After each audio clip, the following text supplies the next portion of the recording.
Welcome to doctor மைட்லிஸ் music therapy channel.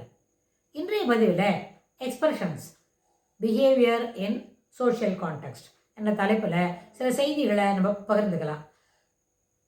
Social கான்டெக்ஸ்ட்னு வரும்போது த interactions between people சில நேரத்தில் எந்த அளவில் நம்மளால் பழக முடியும் அப்படின்றது நம்மளுக்கு உள்ளே இருக்கிற அறிவு ஆற்றலை பொறுத்து அமையும்.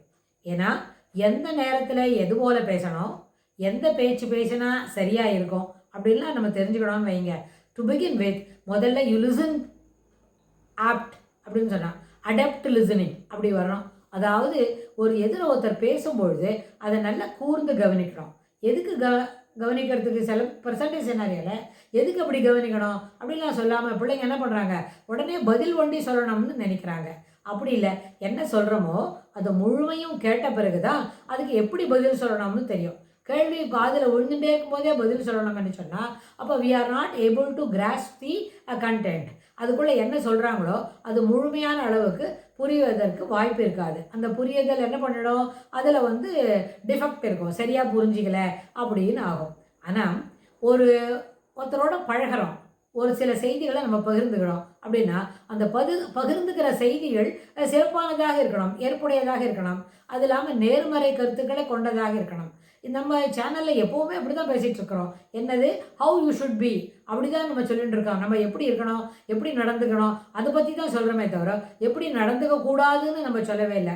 ஆனால் எப்படி நடந்துக்க கூடாதுன்றத நேயர்கள்கிட்டேருந்து ஒரு கேள்வி, ஒரு வினா வந்ததுன்னு சொன்னால் அது எப்படி நடந்துக்கணும்னு கேட்டால் அதுக்கு நம்ம சொல்லித்தர முடியும். ஆனால் பொதுவாக நம்ம என்ன சொல்கிறோம், இப்படி தான் நடந்துக்கணும், this is the right way to do that அப்படின்னா the apt to express your behavior, the apt way to commit yourself, the apt way to interact அப்படிதான். அதுதான் நம்ம முதல்ல சிறப்பாக தெரிஞ்சுக்கணும். அப்போது கள்ளாமைன்றது என்ன, ஒரு ஃப்ராடு.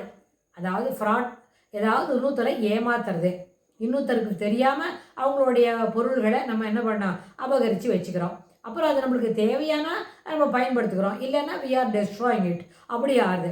இதில் ஹியூமன் பிஹேவியருக்கு ரிலேட்டடாக இருக்கணும்னு சொன்னால் சில நேரத்தில் நம்மளை காட்டிலும் வயதில் சின்னவங்க இருப்பாங்க, அவங்களோட நம்ம என்ன பண்ணுறோம், மிஸ்பிஹேவ் பண்ணுறோம், அவங்கள டீஸ் பண்ணுறோம் அப்படின்னா அனைத்தும் என்ன ஏற்புடையது அன்று. That are those behaviors are to be eschewed. ஏன்னு சொன்னால் நம்ம செய்யக்கூடிய இந்த தவறான ஒரு கான்வர்சேஷன் அந்த நம்மளை காட்டிலும் வயதில் சின்னவங்களாக இருக்கிறவங்களுக்கு இது ஒரு தவறான முன் உதாரணமாக ஆகிடும். அந்த தவறான முன் உதாரணம் என்ன ஆகும்னா அவங்களுக்கு கீழே இருக்கிறவங்கக்கிட்ட இது போல் பழகிறதுக்கு ஒரு வாய்ப்பாக அமையும். அது தொடர்ந்துக்கிட்டே வருதுன்னு வைங்க. This is it is not a healthy one.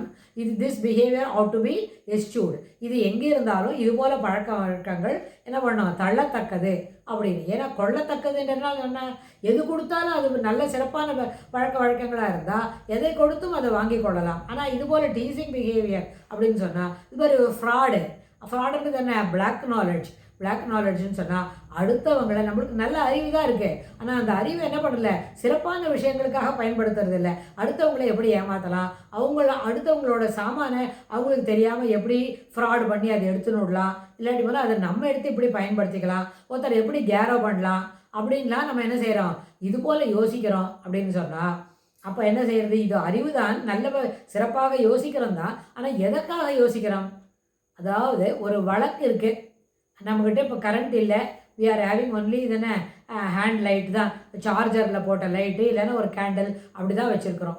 அந்த கேண்டில் லைட் நம்மளுக்கு கரண்ட் இல்லாதனால கேண்டில் லைட்டில் பயன்படுத்தும் போது அதில் சிறப்பான விஷயங்கள் தானே எழுதணும்.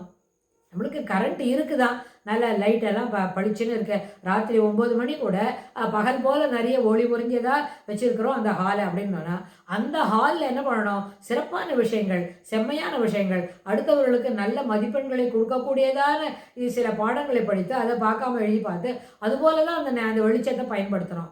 அது இல்லாமல் இன்னொருத்தருக்கு யாரோ ஒரு தப்பான ஒரு விஷயங்களை தெரியப்படுத்த போகிறோம். அதில் சில நேரத்தில் நம்மளுக்கு தெரிகிற விஷயம் we are not sure of it. அதில் நம்மளுக்கு முழு அளவில் அது உண்மைதானான்னு தெரியாது. அப்போவும் அதை பற்றி பேச துவங்குறோம் என்று சொன்னால் those actions ought to be eschewed. அதுபோல் இல்லை, ஒரு ப்ரோவர்ப் ஒன்று சொல்லுவாங்க, உங்களுக்கு ஒரு விஷயம் தெரியும்னு சொன்னால் அந்த விஷயத்தை பற்றி சிறப்பாக தெரிஞ்சால் அதை பற்றி பேசுங்க, ஏதோ உங்களுக்கு ஒன்றுமே தெரியாது அப்படின்னு சொன்னால் அதை ஒரு பேசிவ் ஸ்பெக்டேட்டராக யாரோ சொல்கிறத காது கொடுத்து வாங்குங்க. ஆனால் உங்களுக்கு அந்த விஷயத்தை பற்றி எதுவுமே தெரியாது. அதை பற்றி என்ன ஒரு அயோட் ஆஃப் இன்ஃபர்மேஷன் கூட உங்களுக்கு கிளியராக தெரியாதுன்னு வைங்க. அந்த நேரத்தில் பேசாமல் அமைதியாக இருந்துருங்க. அப்போ என்ன செய்யணும்? நம்மளுக்கு எந்த விஷயம் தெரியலையோ அதை பற்றி பேசாமல் அமைதியாக இருக்கணுமே தவிர, நமக்கு தெரிஞ்ச விஷயங்கள் நம்மளுக்கு ஏதோ ஒரு தெரியும்னா அதுக்கு தோணினது போல் அதுக்கு ஒரு என்ன சொல்லக்கூடாது, ஒரு செய்தியை அதற்கு கனெக்ட் பண்ணி சொல்லக்கூடாது.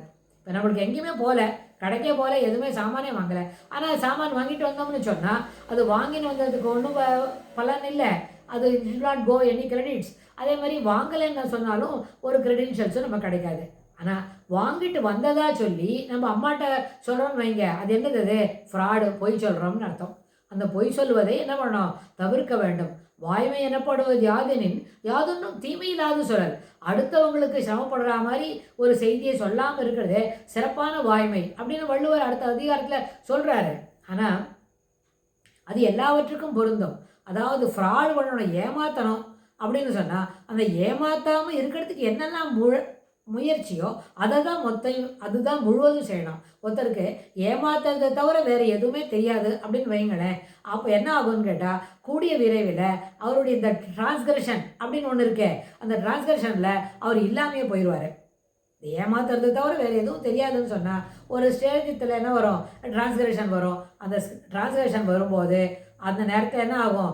அவர் இல்லாமையே என்ன பண்ணுவார்? இது ஹீ வில் பெரிஷ் அப்படின்னு அவர் இல்லாமையே அழிந்து போயிடுவார். அதனால் இந்த பிளாக் நாலேஜை பொறுத்து உபயோகப்படுத்தணும் அப்படின்னா அந்த நாலேஜை இதுபோல் ஒரு அடாது செய்வதற்கு பயன்படுத்துவதை காட்டிலும் ரெக்டிடியூட்னா என்ன?